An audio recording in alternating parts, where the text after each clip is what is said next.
What's going on, everybody? It's your boy Steve. So, I was helping my friend with his 2005 Chevy Trailblazer. Okay, so the code that popped up was P0014, which is the, I had to take notes, sorry, it came up exhaust B, camshaft position tiny over advance, bank 1. So I was like, okay, well, that has something to do with the VVT. Because everybody, well, not everybody, well, the Vortex 4.2, inline 6, and inline 5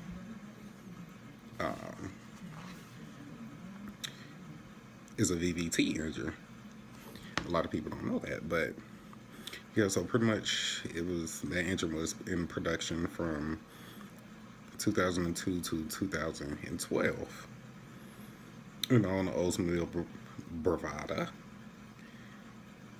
Buick Rainier, Chevy Trailblazer, Colorado, the GMC Envoy, and the Hummer H3 came in either the 6 or the 5, and the Saab 97X. That one either came with the inline 6 or the V8. So, yeah, so pretty much I had to do my research, and it came up the camshaft positioning actuator, which is this thing here.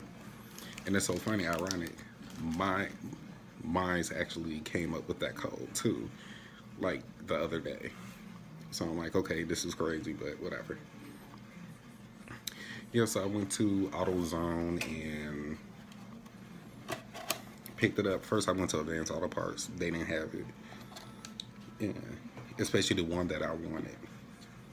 So this is the dear last part number TS1012.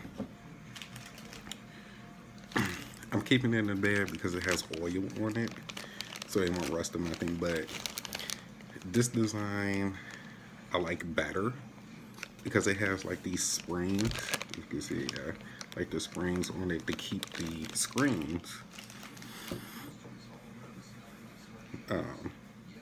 to stay on there. Sorry, I'm itchy, but it's fine. But yeah, but it has the springs and everything. Like my old one, mine was a 2004 with 240,000 miles on it. That part I'm not worried about, because the only reason why they made it into a VVT was the simple fact is that those engines didn't have the EGR valve. They used the phasers as the EGR valve, to recirculate, yeah, blah, blah, blah. If you know what an EGR valve is, look it up. But yeah, because I noticed last week that my fuel economy was like horrible. Then Sunday it finally, my service engine light came on, and I finally got it red, and it's like the same code as his, the P04, the P0014. So I don't have footage of it, but I will have footage on mine's getting worked on. It's a little cold here, so I'm gonna take it to the shop, and because I recently just helped him with his, it ain't take no time, but he has a non-heated garage, so yeah. But this one is a better quality design, for my opinion. Like I said, only reason why I got the Duralast, even when I went to Advance and AutoZone, they didn't have the AC Delco. Yeah, that's why I usually put back on there is the AC Delco on GM vehicles, but it is what it is. It costs the same amount. Well, it was like $5 cheaper. for a better design because of the springs on it. And to me, like honestly, the springs are a lot better because it keeps it from getting clogged up even more. So that's a good thing. But yeah, but how to do it is you're gonna have to take off the belt. You're gonna have to take it off. The serpentine belt. I almost called it a fan belt. I'm so old school. But you're gonna have to take that off. For the solenoid itself, the bolt that holds onto it is a 10 millimeter. Okay, you're gonna take off the belt, take out that bolt, and this is the only thing that I hate about how they designed that engine. Well, the components on it. Um, you have to remove the power steering pump and reservoir. Well, it's all one. You got to move that out the way. It's three bolts that hold it in place.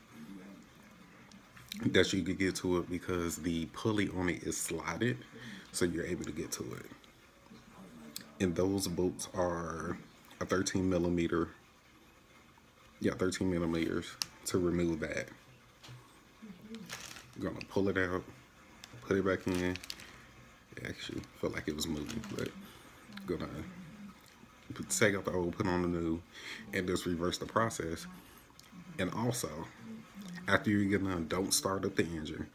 You're gonna have to give it an oil change first, because any crud or anything that's up in there, it needs to be taken out. So yeah, so you're gonna have to change the oil and filter. But yeah, because those engines, it's a really simple engine. I love them.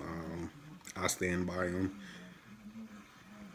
Come on, because it's 240,000 miles on it, and it has not gave me any problems. Just like regular stuff, like the solenoid, the starter went out, regular things. Yeah, but that engine is a very good engine, and I do recommend it. So yeah. Also, I'm trying to think what else. And make sure, honestly, the best oil for that engine is a full synthetic. Do not put conventional up in there. I used to put conventional. I used to use it when I first got the truck, and it didn't last long for some odd reason. It wasn't like good to me, and for that engine because like every 3 months I got an oil change by like the second month or near the third month.